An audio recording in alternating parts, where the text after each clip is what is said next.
Morning.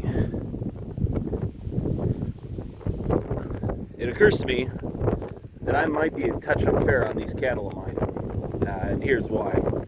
First, observe the condition of these sheep. Look at how thick and fat they are, eh?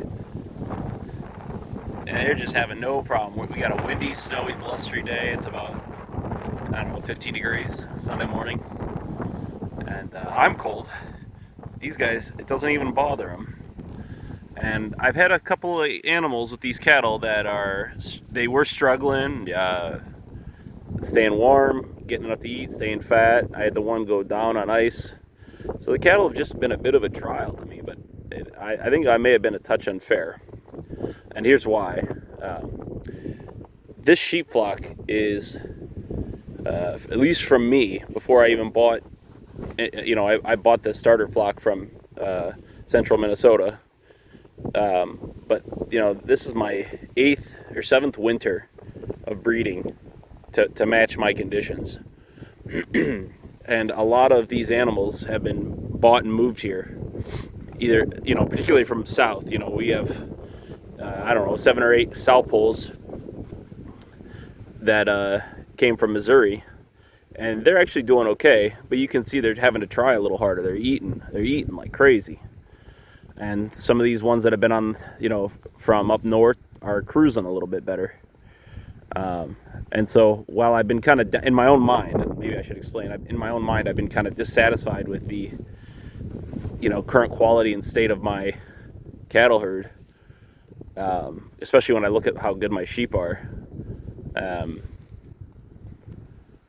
And I just realized, the bought-in animals will always have a trouble. And it's subsequent generations that tend to adapt more appropriately to the environment that your farm is in. And so we're making a bit of a turn here. We're going to follow the economics of the farm because it is a business. And we're going to be expanding our sheep herd and contracting our cattle herd. Not much, just a little bit. We're just basically going to be going down to the very best animals and rebuilding from there with the cattle.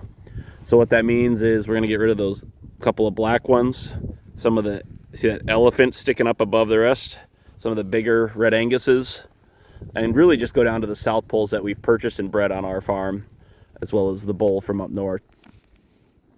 Those are the animals we want to really build a base from.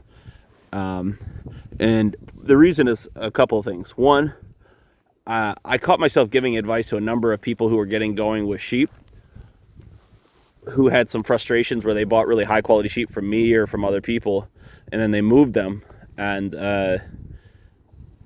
they had some struggles along the way. Hang on a second, we gotta move the hose here.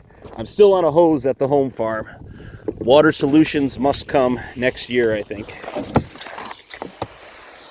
Yep. So I use my trusty ice chopping axe. This is a Harbor Freight special, just to hold the hose down, because it's got some pressure.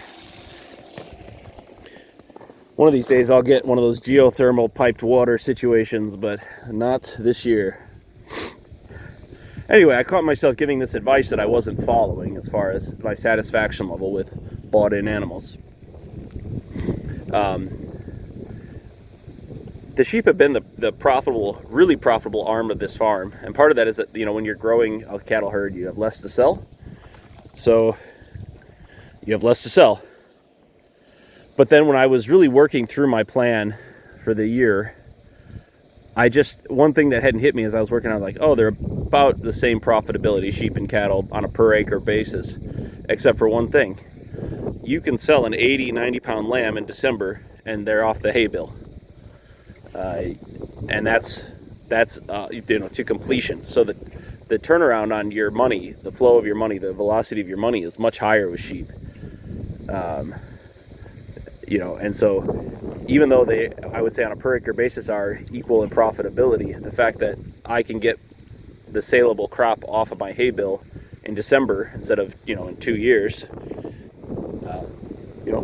makes it a much more viable solution. So we have these two problems. One is I'm not totally happy with the cattle I have out here, and then the other one is I want this farm to be maximally profitable, and not because I care about making a ton of money, but because it's a business. It's got to work. So we're going to sell the ones that I don't want to keep and turn them into sheep. That's basically what we're going to be doing. And we're going to make this smaller farm, which, is, about 25 acres of pasture, and, the rest is woods that I'm pushing back slowly. So it's probably more than that. We're going to turn this into the cattle farm and go small for now. And then we're going to turn all those cattle I sell, like all these Red Angus steers that I bought, and the big Red Angus, the black, some of the whites, and we're going to sell them and turn them into sheep and put them at the big farm, the 160. Kind of a curious little fella, aren't you? I think that's a heifer. Yeah, 17, that's a heifer. Itching on a stump. So that's my strategy for next year, is to contract my cattle into high quality and expand my sheep for profitability. It seems like a winning solution to me. But it seems like we always get these storms on a Sunday morning when I'm rushing around trying to get things done before church. Yeah. I hope you're all having a good day. Yeah, bye.